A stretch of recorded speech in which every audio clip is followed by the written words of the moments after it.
YouTube.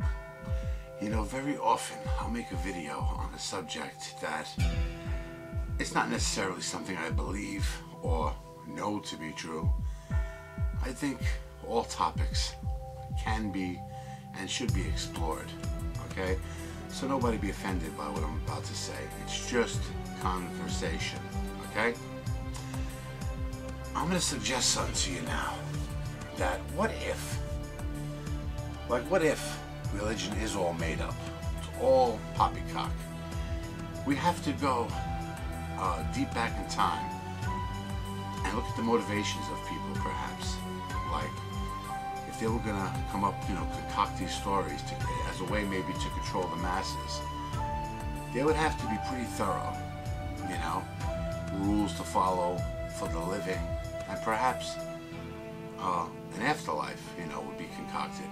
But they would still have to base that, like, what do they say? All lies are based in truth, or something to that effect. But think about this. Like, look at primitive early man.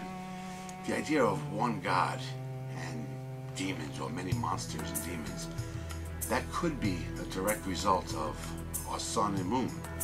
Because every day the sun comes up, and the sun is pretty much all the same. You could have variations in color depending on the atmosphere, especially nowadays compared to the past, I would imagine.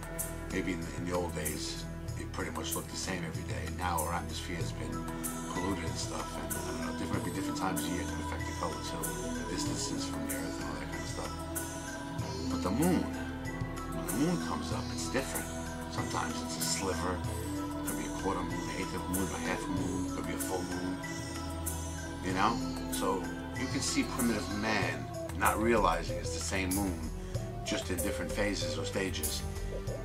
To them it was like different demons out tonight. Like, last night was the sliver, tonight we got the half moon demon. You know what I'm saying? Like, they might not even understand what they were looking at. But every day the sun was a constant,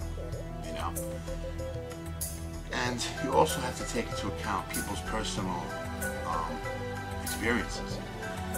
Some people may in fact have had near-death experiences and did see some kind of light or something, and they try to explain to their, people in the village, like, wow, like, something weird happened. When I was like, I had that high fever and I was almost going to die, I saw something like a light. So that would have been something talked about, perhaps.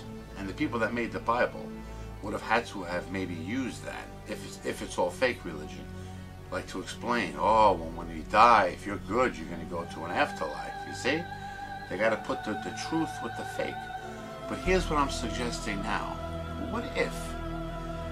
Could it be that there is, in fact, an afterlife? But if God is fake, that afterlife still exists, and it has absolutely nothing to do with religion. Somehow when we die, our life force in our body passes through to another dimension. It has nothing at all to do with religion or the gods, or no. Just when we die, somehow there is an afterlife, and we pass onto that afterlife. The energy from our body goes to another dimension somehow. And this was misconstrued as an afterlife, having to do with, gods and stuff. Anyway, I see it.